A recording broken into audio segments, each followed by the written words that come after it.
Andy, what does it mean to you and the rest of the production to be the opening night film at the Dallas International Film Festival, especially with this naturalistic, feel good film of life's redemption? Yeah.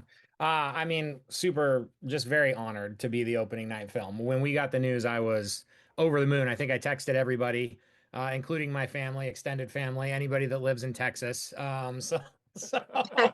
So, anything short of smoke signals going up, I was telling everybody I could. But no, it's a great honor. I really love this film. I believe in it. I don't think that it's one of those things where it's like it's not that typical festival movie. I don't make festival movies. I make crowd pleasing movies and comedies and some horror movie, and then to do this movie was, everybody sort of took a big chance on me, and so I feel really honored that that we get to open the festival, and hopefully it reaches a lot of people.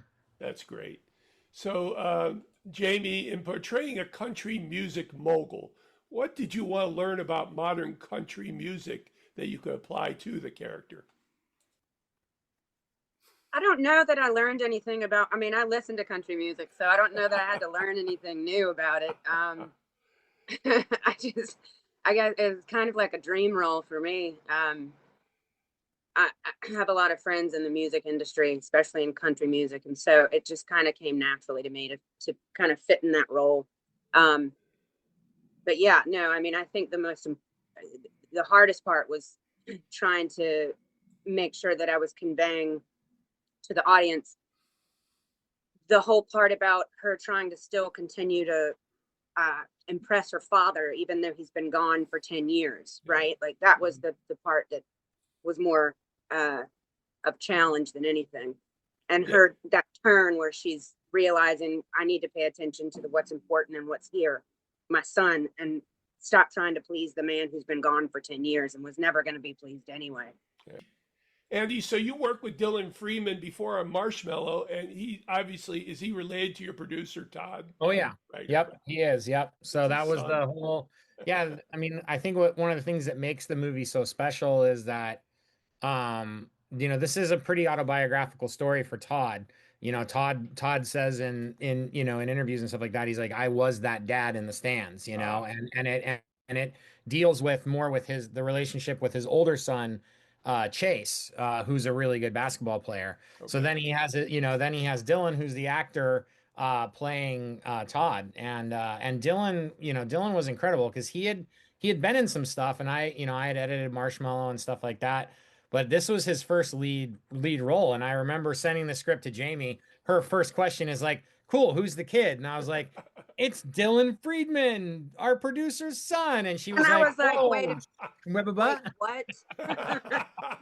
I was So there like, was mm, yeah, yeah. So I flew down to LA. I worked with Dylan and his acting coach for about 3 days. And then Wow. we went to Jamie's house, and it was audition time. And he was nervous and I was nervous. And then Jamie, being the incredible human being that she is, took him under her wing. And I mean, you can, I can watch the movie and tell where we were in terms of, like, because you shoot all out of order, but I can tell exactly where Dylan was from the first day to the last day, and the maturity, like working with Jamie, working with Michael, working with Johnny, it's pretty unbelievable how he went to acting boot camp in that movie. That's for it sure.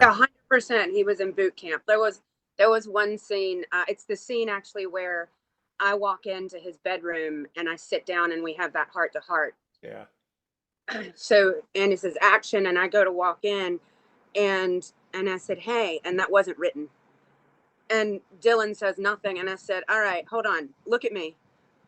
Acting is listening and responding. I said, I just said hey to you and you didn't say anything back. I don't care if it was written on the page. Listen to me. Right. And he goes, got it. So I walked in and I said, hey. And he said, hey. And then it just kind of went from there. But it Yeah. was just little things like that you have to learn. And he's new. It's Um, and he killed it, I think. But like you're saying, Andy, we can see the progression of where he was at Definitely. he started. Because I mean, I did some pretty crazy things off camera to get him where he needed to be, Yeah. and said some pretty crazy things, and he hung in there. So I'm really proud of him. So you portray Lexi as a person on the brink with maximum pressure in both her personal and professional life. Have you experienced those twin pressures in your own career, and how did you put that experience into the character?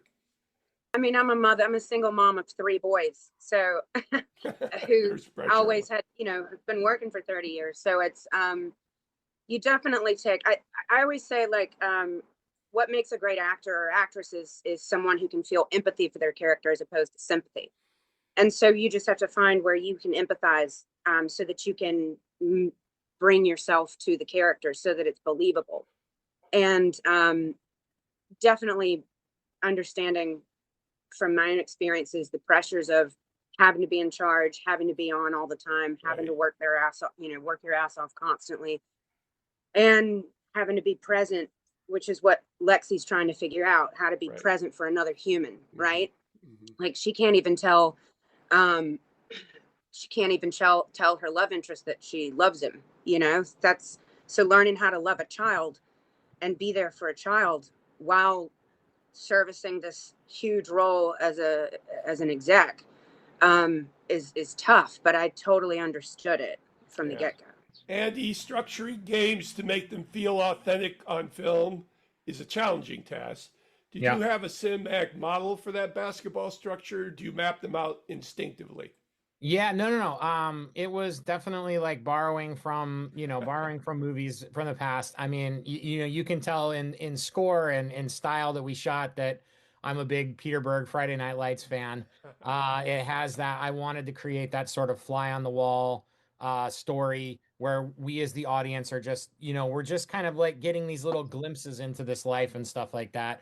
And so yeah, so that was really sort of visually the model that I liked and I thought would be effective for this movie. And we were really lucky. Like, not only did we have, we had a basketball consultant who'd played professional basketball in Europe and stuff like that. His name Right. was George. He was able to take the kids, get them set up. It was this very sort of, okay, George, this is what we need to see. This is character wise what we need to accomplish. He would set up a play to sort of accomplish that. And then I had these, not only my DP Philippe, but we had these amazing camera people that we pulled out of Atlanta that had done like every, CBS, Hawaii 5 and Magnum PI. And these guys never missed a shot, never missed a pull. I Wow. remember the one of the second ACs, Al, he was, older guy, been in the business forever. They had done this whole thing. The kids are running back and forth, making shots, boom, boom, boom. And he comes over to me after the take. He goes, "Boss, I missed a focus. I'd really like another one." And I was like, I think the 1100 shots that you got in focus in that one scene will definitely make up for the one that you missed, Al. But that was like that's the level that we had on this smaller, indie movie, which was really We And cool. also had quite a bit of the team from Sinners. Yeah, oh yeah, Like, yeah. yeah. Oh Yeah, wow. makeup yeah. team from Sinners. Oh And then wow. I think the linchpin was Baron. So the first day that we got on Yeah. set, Yeah. Baron saw these kids playing, and all the kids had to, all their actor kids had to show us that they could play basketball. But it Right. was always a priority to get the best acting talent first, and we'll Sure. figure out the basketball stuff. Right. And so they were more actors than basketball players. And Barron took them that first day and ran them through a practice to a point where he goes, "We stopped the cameras down. He's running the kids through practice." And Philippe came up to me and he goes, "We should just shoot this. Let's just shoot what he's doing with these kids." And so Right. that's what we did. And you watch that first Yeah. practice, most of that's just Barron running those kids through it. Perfect. It was cool. Jamie, since you began as a model and morphed into acting, what was the key training you received in that transition? And when did you recognize you had a knack for comedy? I actually started out in drama, and then somebody else realized I was funny, and they were like, "Well, that's all we want her to do now." So this was such a blessing for me to be able to play this role.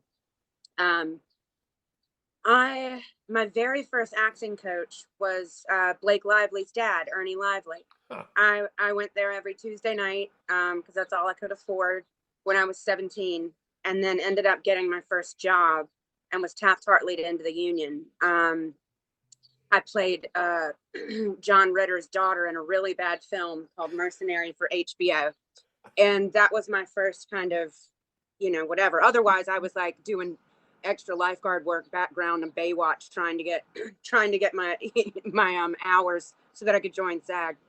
Huh. But you know, I think it was Joe Dirt and then Not Another Teen Movie. I kind of shot those around the same time. Right. And two very different characters, right? And I think though once I got, because then I did some action films and whatever, but it was My Name Is Earl where everything kind of, Yeah. that was it, right? Like that was the that was the clincher. um I actually spoke to Greg Garcia, the creator, yesterday because there was talk that if Malcolm in the Middle, which was also produced by 20th Century Sure. Fox, if it does well with this reboot, then they would talk to us about possibly doing an Earl reboot, which we all would be absolutely over the moon about. Yes, we would do it. And so we were talking about that yesterday because Malcolm in the Middle is doing really, really well. Yeah. And every time I get to talk to him on the phone, it's like no time has passed, but also he's just the funniest MF I have ever in my life. Yeah. I think I got a scoop. Anyway. You did. Andy, as a veteran filmmaker, what did you learn on Last Shot to surprise you or was unexpected? And how will you apply that newly acquired skill going forward? Yeah, I think the thing that I was the most nervous about was I feel very comfortable in comedy.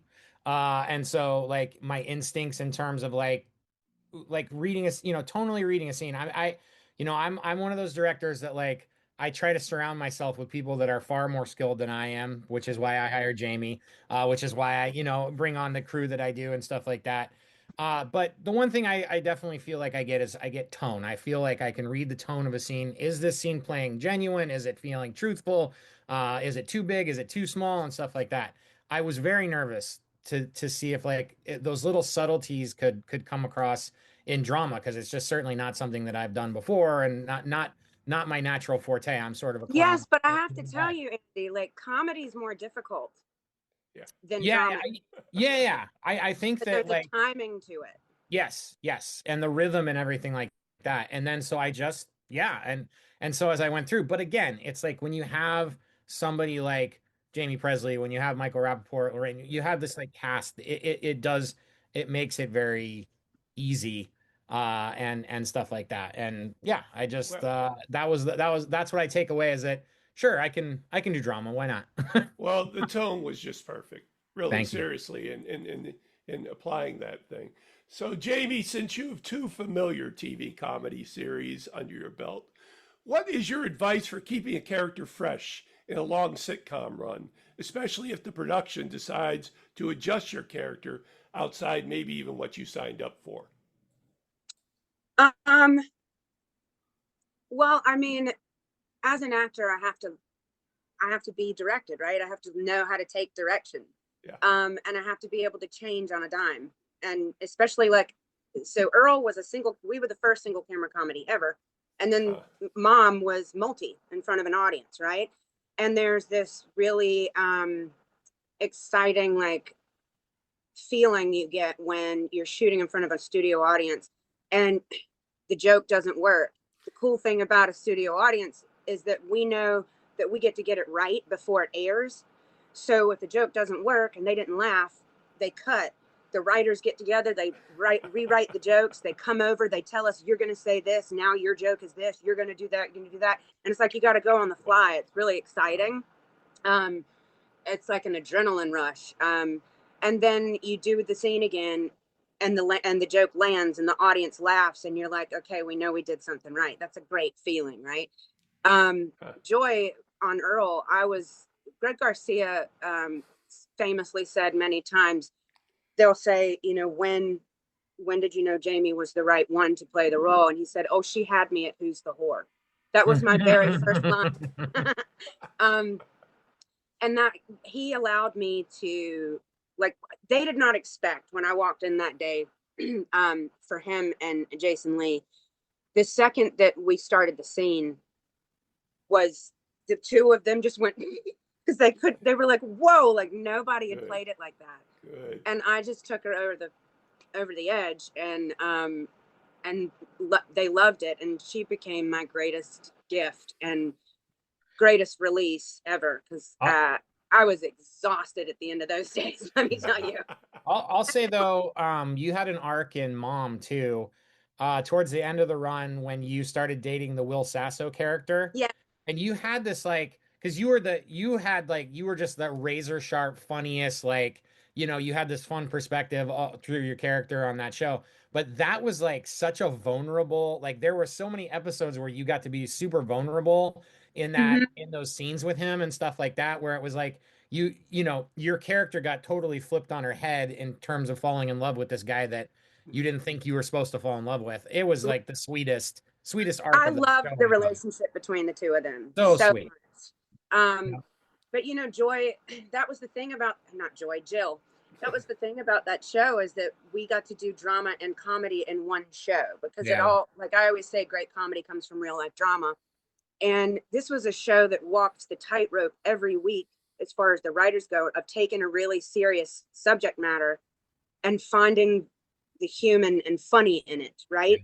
And that I give all the writers the credit for that, because that was not an easy thing for them to do. Um, but whether it was Jill never had a job in her life, like the two opposites. I went from Joy, who lived in a trailer park, who was wide open and owned a premium nail decorating business and had kids and from two different daddies and didn't know who, and I mean, she was crazy. And then going to play Jill, who had never worked a day in her life, was born into money, married and divorced money. She'd never worked a day in her life, but yet she was still very human, because she was no different. She was sitting in those AA rooms with those four women, those five women, and in there for the same reason. So they were all such beautifully flawed characters. I loved whenever they found a twist. Originally, that character in Mom was supposed to be schizophrenic. Oh, And wow. No yeah, kidding. Chuck called and said, "Hey, how would you feel about coming to play with us on Mom?" I'm like, "Sure." So what's the role? He said, "Well, she's a alcoholic, a recovering alcoholic, drug addict, schizophrenic, maybe bipolar." And I went, "When did you want me to come? Yesterday? Because I'm there." Yes. Wow. Crazy. Yeah. The crazier, the Amazing. better. Okay, final question to both of you. What's the first thing you think about when you think about your love in Andy's case for directing and storytelling, and in Jamie's case, acting and performance? Um, I love like affecting people, I make movies for people. I don't, I probably never gonna win big awards or anything like that. But you have these moments. I've done like I've done horror movies where people have like hit me up on Instagram or like I tattooed doll face on my arm and I'm like that's incredible. Or I was at a signing. Joe Dante was the executive producer of one of our movies, and he did a signing at a horror con. And this kid came up with his autograph, and his hands are shaking, and he goes, "Sir, I just want to let you know I don't have a good relationship with my dad, but every Christmas we watch Gremlins together, and it's our thing, and it's the only time that we." And I was like, that to me is the greatest compliment as a filmmaker you could ever have, is to affect somebody's life like that. And finally, And for Jill. me, I mean, I'm going to say something very similar to what Andy said, which is the power that we have in our hands to make people feel something that they weren't feeling, whether it's a 30-minute show or an hour and a half film, that we get to take them. Somebody who's had a really bad day can watch one of my shows, and for 30 minutes, they're going to laugh their asses off, and I'm going to put a smile on their face and change, you know, the mood that they were in, that, or the bad day that they had. And for this, it's just to be able to relate to people. And this film, I think, is so relatable for so many people. But um, I think in general, just being able to captivate an audience for a whole hour and 20 minutes or hour and 30 minutes and keep them entertained and make them feel something different than when they first walked in, like that's just a very powerful feeling. This is Patrick McDonald for HollywoodChicago.com. Copyright 2026.